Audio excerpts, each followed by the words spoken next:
Hey.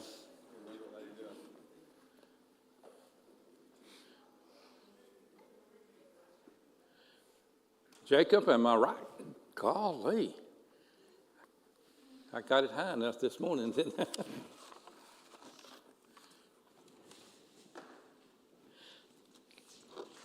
Last week we turn it down a little bit. Is that better? I know it was just ringing in my ears. So, we started talking about anger last week and how to control it, and some general ideas or facts about anger. And do y'all remember what the 4 types of anger are? What 4 causes of anger are?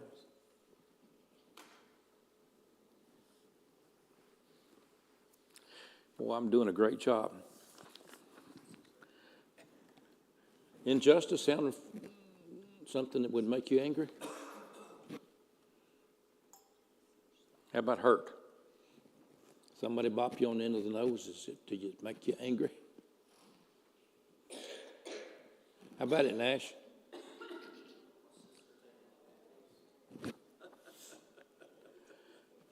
And fear makes you angry too. And frustration. I get frustrated at a computer, and it sure does test my ability.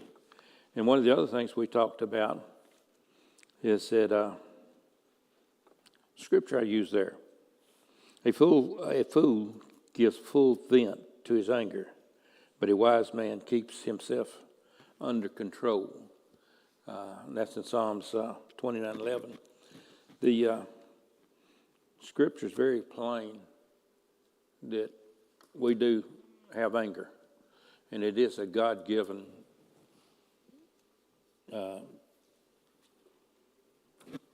anyway, God gave it to us, anger, to really it's a protection for us to, when we get, it was for our protection to have anger. It does protect you from some different things. It is something that we can control. It's not something that anger is out of control. We're out of control and lets our anger get out of control, and it just keeps feeding and getting bigger. And the Bible gives us so many examples of people where they lost their anger, let their anger get control of them, and they respond to anger or react instead of act. Moses did this several times when he killed the Egyptian. He was injustice for the children of Israel that they were beating them and making them build blocks, and just treating them bad. And Moses lost his cool one day and killed one, drug him off to hit him, and turned around and run for his life. Later on, he struck a rock, and because of that, he did not get to go into the promised land because he let his anger control him. We're going to talk about some more stuff that Moses did. But the main thing is we want to learn is that we can control our anger. And it is God-given for our protection. And we get started off, or quit.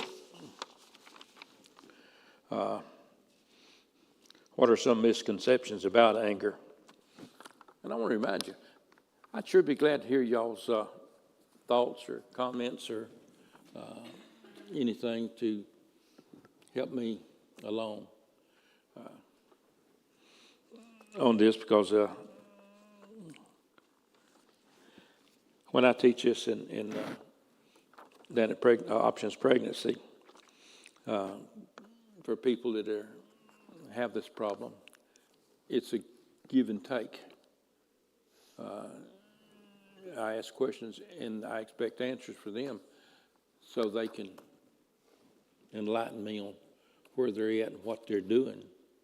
Are they making any progress on controlling their anger? Down there, this is a 9-week study, and here we got one more week to listen to me.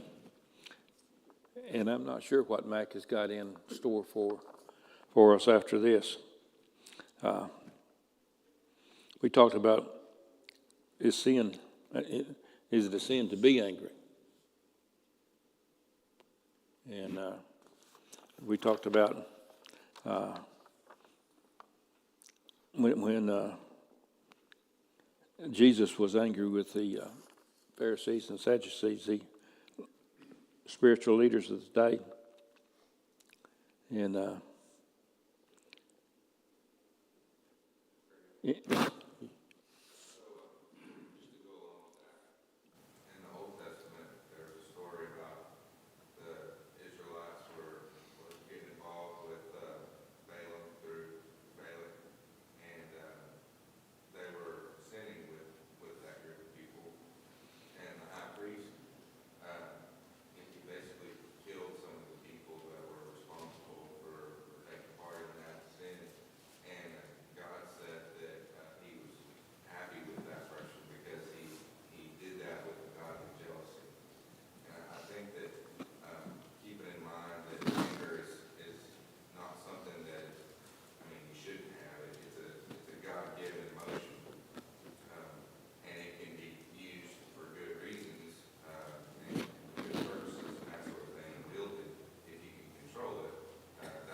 right.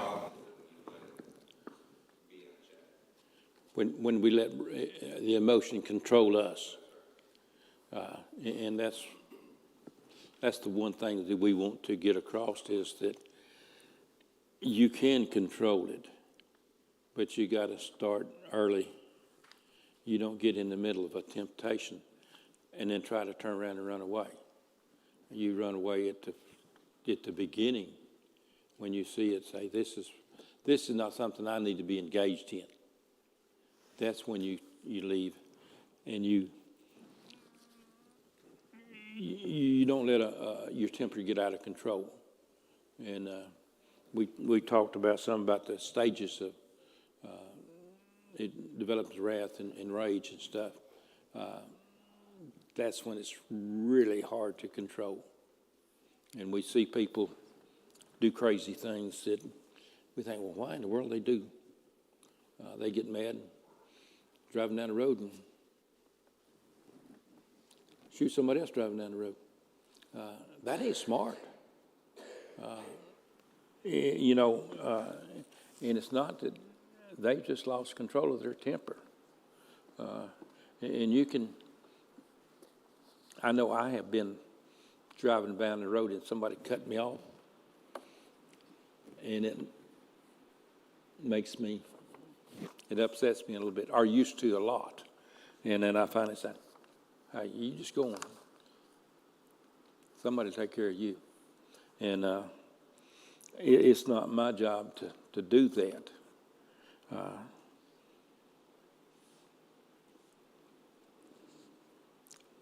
I'm trying to figure out where I was last week.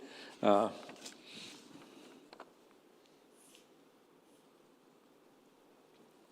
we go. How can God of love be a God of wrath at the same time? This is one of the things that God gave us when He created us in His image. God has anger too. Psalm 35 says, For his anger lasts only moments, but his favor lasts a lifetime. God, great love for you. He directs his anger towards anyone or anything that thwarts his perfect plan for you. God's anger gets angry when somebody is messing with you.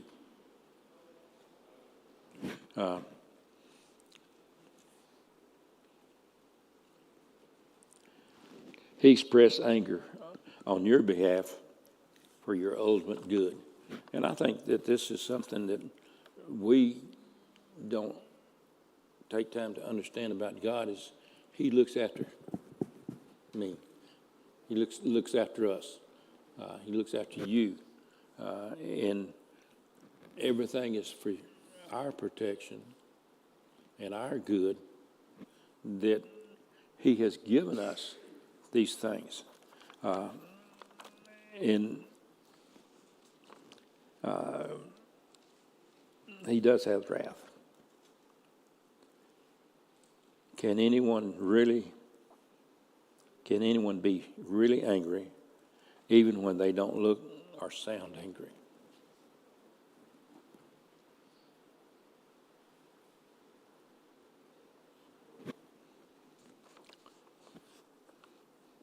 Can they? Yeah, they can. Many have difficulties expressing or even recognizing their emotions. Instead, they have learned to suppress it, deny it, or ignore it, and by burying it deep within themselves. This is not good. God says, don't let the sun go down on your anger. It's to be dealt with and satisfied. Then you don't have something cooking, bothering you that will trip any little thing will trip it and it just blow up on you. But God definitely tells us, says, be angry and sin not. Don't let the sun go down on your wrath. That's in Ephesians,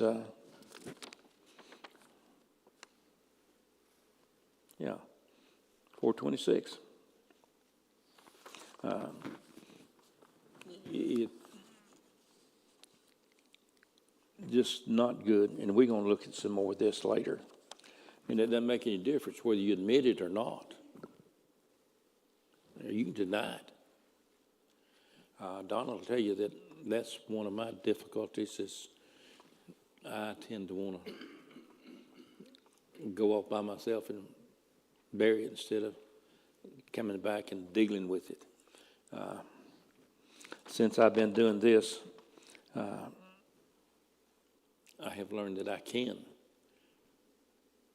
go off by myself and let my emotions cool down, relax, and then I can come in and sit down and talk to Donna and say, this is what was going on.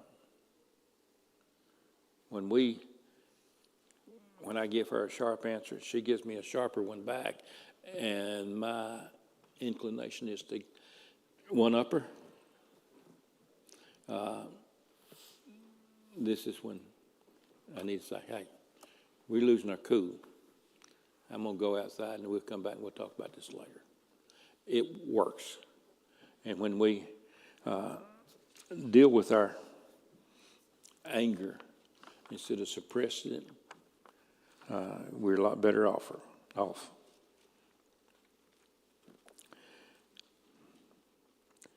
What's the misuse of anger? Do you misuse anger? Chuck, how do you misuse anger? How do you misuse anger? How do you misuse anger? How do you misuse anger? Yeah. Well,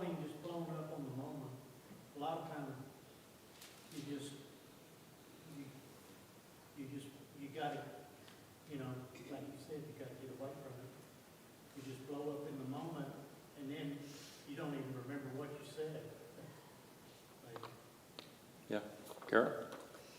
Use as an excuse to do things that you shouldn't do. Yeah, Carol said you usually do things you shouldn't do, and say things you shouldn't say.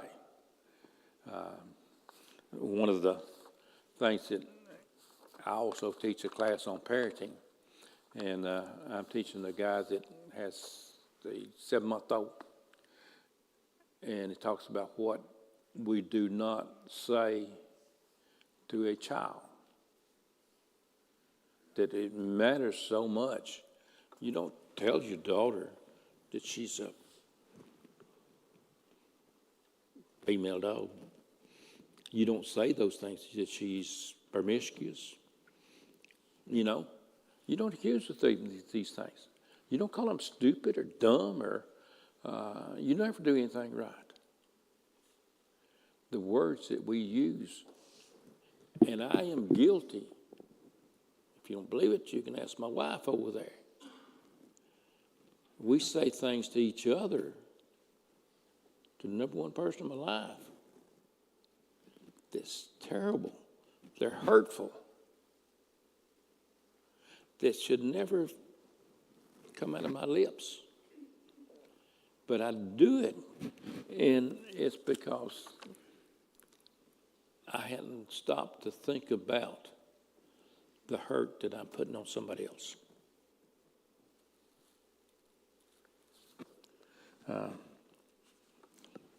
That's one of the misuse of anger. Prolonged anger is a misuse. That's one that you just hang on to, and you just keep pushing it down and stacking it up.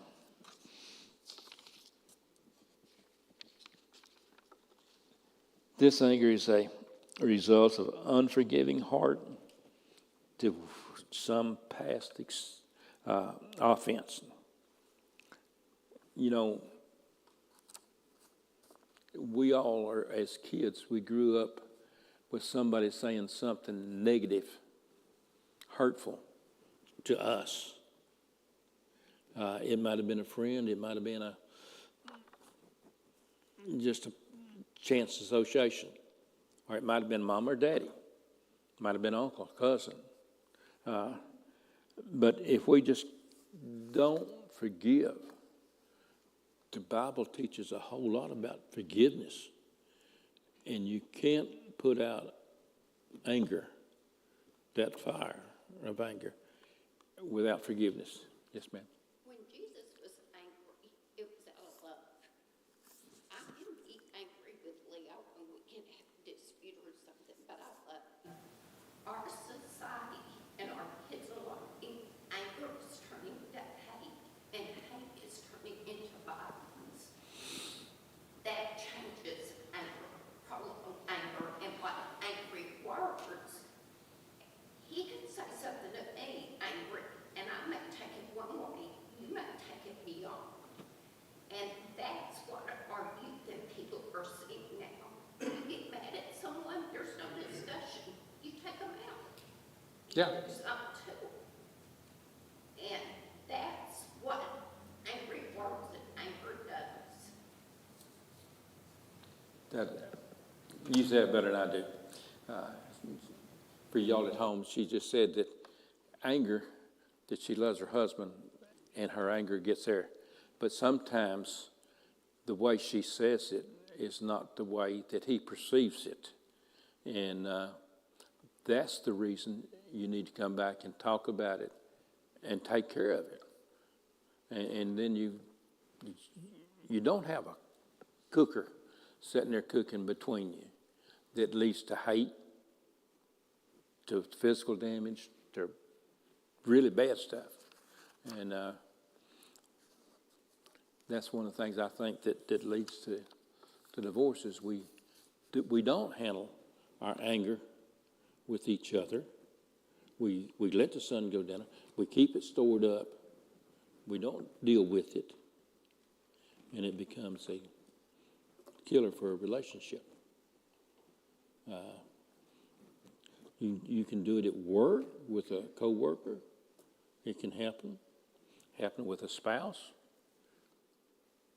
It can even happen between a dad and a son, mom and a daughter, mom and a son. Now, me and Alicia are closer in one way than what John and I are. John is a mama's boy, and I think he'll tell you that real quick.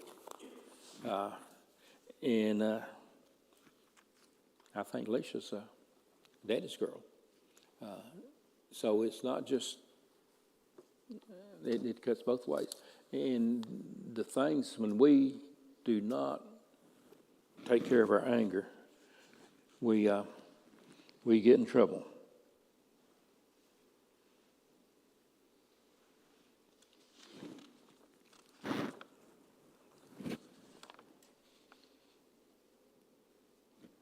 Press down, and you know, these two are a whole lot alike. And whoever would love life and see good days must keep his tongue from evil and his lips from deceitful speech. This is when you say, I don't get angry. You lied. I told my wife a lie a lot, and I would have made me mad if she told me I was lying to her. But when I tell her I don't get mad, that I'm just aggravated,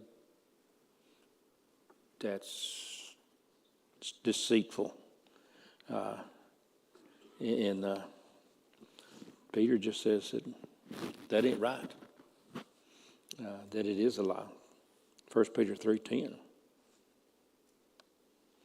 Keep your tongue from evil and your lips from deceitful speech. Provoked anger. Have you ever provoked anybody on purpose? I've told y'all about Wayne, my little brother.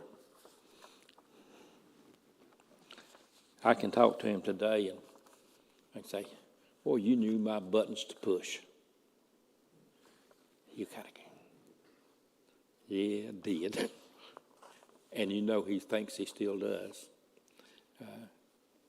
I don't really know all my buttons that he knows. But I have grown enough a little bit to not let him do that.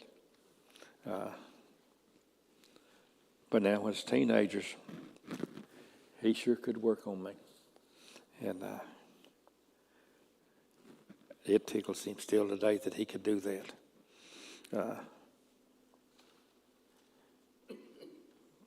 But we just need to, it all comes back to forgiveness, doing what God wants, controlling your anger, forgiving that person that made you angry. It may be 40 years ago, 30 years ago. You may have been 10, 12.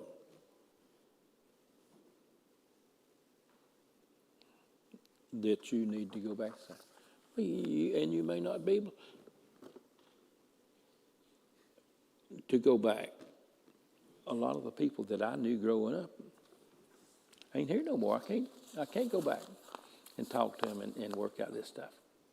But I can forgive them in my heart and not let that be a part of me.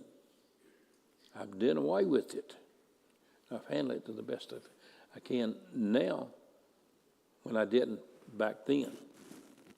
And it's just so important that we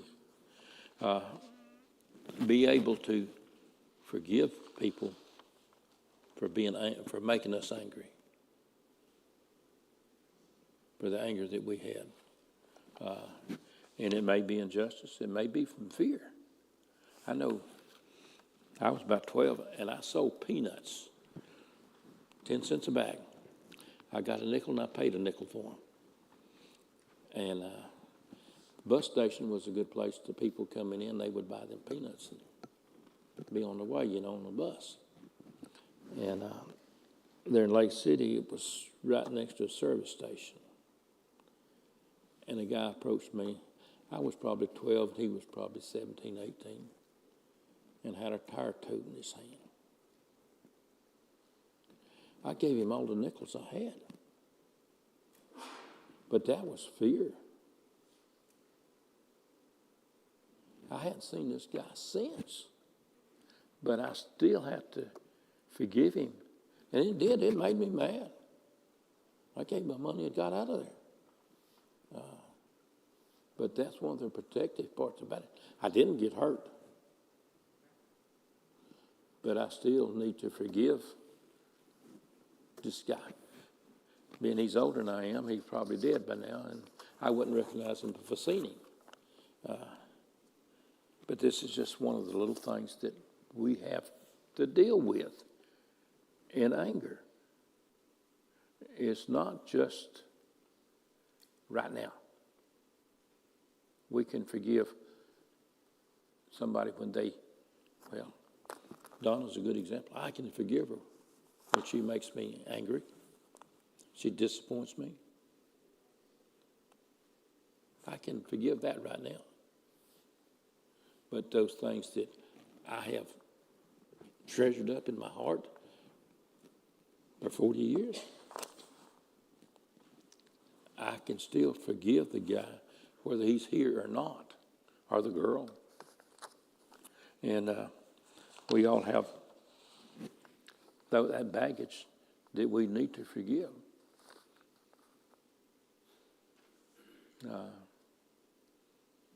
Kind of get angry, really, at my brother. He went and died on me 2 months ago. I wasn't ready for him to go. And it still hurts. Carl's not alone. He's my big brother. And I can forgive him because that's what's good for Carl. My love for him outweighs the anger that I had in his passing. I know I'm bearing down a little bit, but it's important.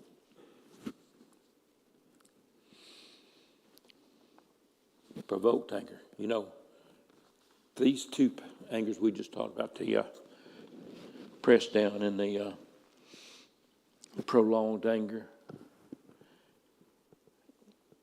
The big problem with them is it produces a short fuse. The Bible talks about a man with a long nose and a short nose. That's a man that's quick to anger or slow to anger. If you quick to anger, you've got something that you're already angry about that it doesn't take but just a little bit to set you off, because the anger is already in you. It's already sitting there stewing, bubbling over. It's just waiting in place. When we're talking about this too, people think it's good to vent your anger. Johnny Tucker, I'm mad at you. You know, that don't help. Don't help Johnny. It didn't help me any. I'm still mad. Research shows us that it does not work if I'm going to vent my anger to anybody other than Johnny. If we and I are going back and two, we're going to solve something. But if I go here and talk to Mickey and say, you know that Johnny Tucker, he done me this way. Mickey says, yeah, I know what you're talking about. He's on my side. He's feeding this fire in my brain that making me madder towards Johnny because he's on my side. Venting your anger does not help to, it doesn't relieve anything. It just makes it worse. And like I say, research has proven that. I think how you respond to people's anger can also help the situation. In my You do. And how I respond to that, even if I don't know anything about it, can either make or break the situation. And a lot of times turns out to be it's not even what they think they're angry about. It's not even true what they think is true. And so I think how we respond to people can alleviate the situation and just make the whole thing a lot better than what it is. You sure can. The Bible teaches this to us very strongly, that a calm man, a calm answer, just does so much more. And you're right, that how we react, whether we react or respond, if we respond to somebody's accusations, or in your case, you're at school and people come in and say, well, my wife taught school, my son's assistant principal with kindergarten. Oh, you won't believe the things that y'all go through. Well, you can put out a lot of problems just by listening Yeah. and having a calm conversation. Something that alleviates, I'd say, 85-90% of the problem. 85-90% of the problem. That's true at school. It's a school at home or wherever you work. A calm answer is common, and it does not feed the fuel. Then you can sit down and talk. You get to the root of the problem. I think this is the goal that I have in teaching this class on anger, is that we can control it, and a calm answer is one way to stop anger on the other side. But when we react to anger with anger, it gets out of sight in a hurry, doesn't it? Yeah, never helps the problem. And I hate to say that's the devil working in us, but it is. When we feel threatened, we won't strike back. And God says, He says, don't.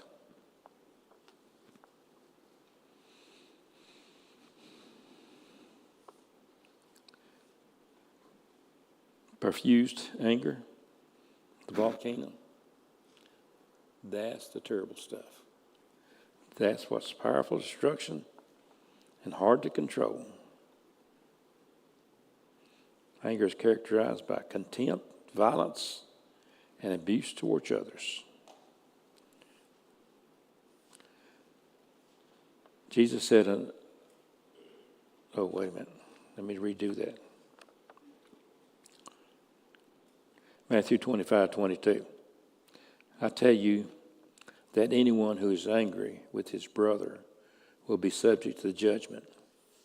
Anyone who says, you fool, will be in danger of the fire of hell.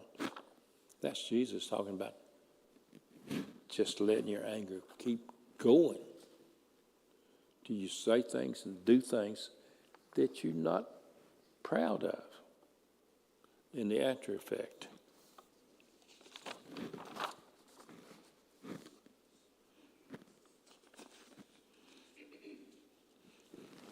We've talked about do you respond or react when you are angry?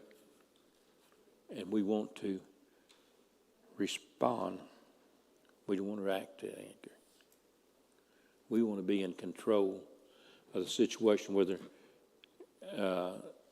it's something that has angered me. I need to be in control of that so that I don't promote anger, but I can promote healing on both parts, me and the person I'm angry at. And the opposite is true. Like you were talking about, somebody come to you and they're angry. man, they come in there storming. And you turn them away with a calm answer, appropriate answer. Wait a minute, what are you talking about? Can we talk about this, Johnny? Yeah. We can talk about anything as long as we keep it on civil tongue. We can't talk about it and be angry. If we want to say, Francis,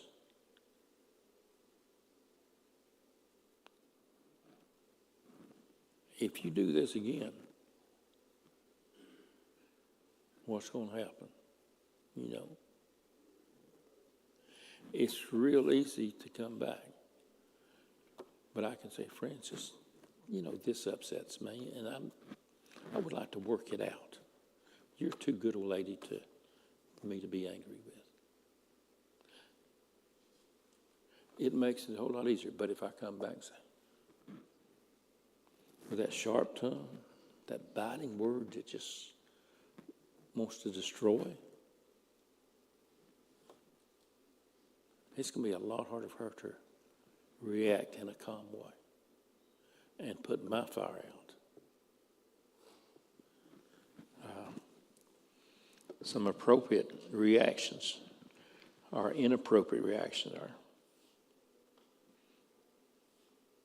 do you use tactful, compassionate words? Inappropriate reaction.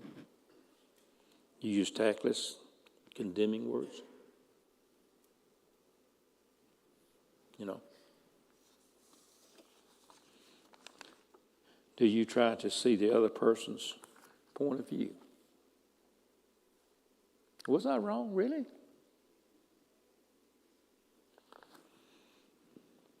Do you see only your point of view?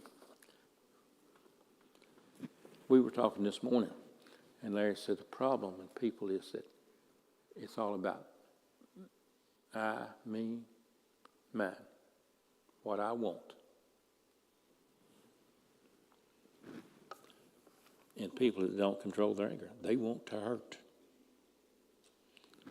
Don't want to see anybody else's point of view, just mine.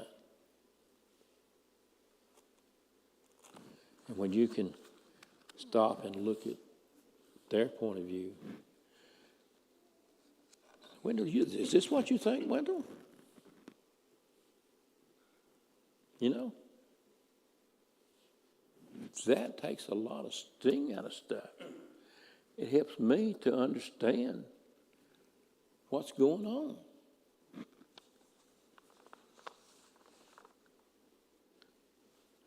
It's just so important to understand and to use the appropriate response to anger, whether it's yours or someone else's. Do you want to help the one who's angry you? Do you want to help that person? Or do you want to punish the one who's angered you?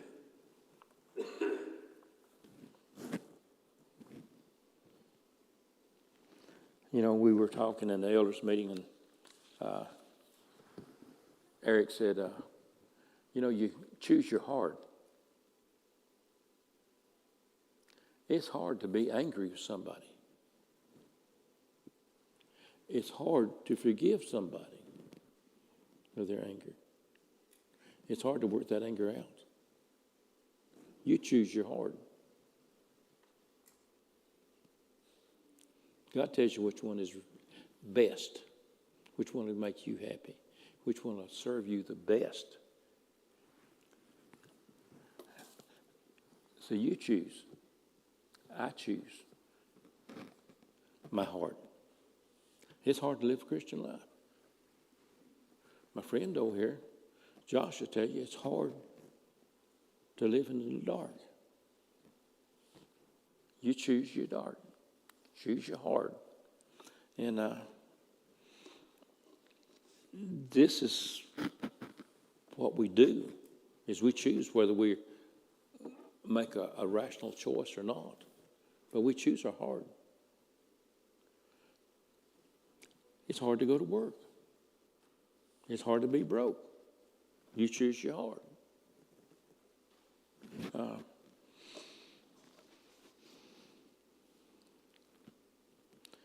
Do you focus first on your faults or focus on the faults of others? Do you have realistic expectations or unrealistic expectations? I think this is something that we as adults with spouses, we tend to expect more than we want to give, really. Expect her to know what I want, what I like, and not have to say so again. You know, we have high expectations. We have really high expectations of our children. And are they real? How about the guys that work? Are other drivers on the road? Do we have high expectations of them? I expect them not to run over me. But expectations is something else that you and I can control. Expectations of others. And not make that expectations, really higher than what I expect out of myself. It's a big deal. Do you have a flexible and cooperative attitude? Or do you have a rigid, demanding attitude? I saw a lady here in church come visiting, and a guy come running up to her. Her daughter was going to get married here, and he just started telling her what else she couldn't do, and not in a nice voice, demanding, you don't do this, you don't do that in this building. The lady come one more time when her daughter got married. Ain't been back since. Demanding attitude. Demanding you do this my way.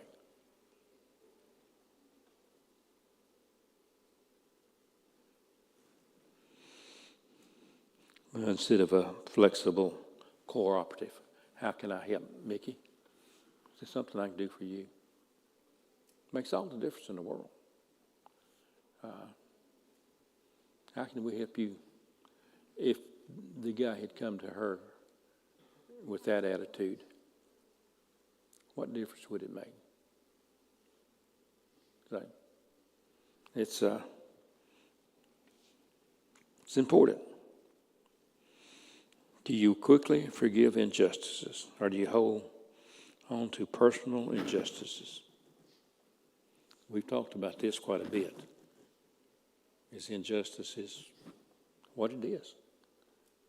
And you can hold on to it because we hold on to injustices that happened to us as a kid. Whether they're right or wrong doesn't matter. It's just that they're injustice. And we are, Larry said it's time to quit. Justin, can you lead that song for us again? I forget, is it Angry Words? I don't either. And I didn't look it up today. We'll continue this next week.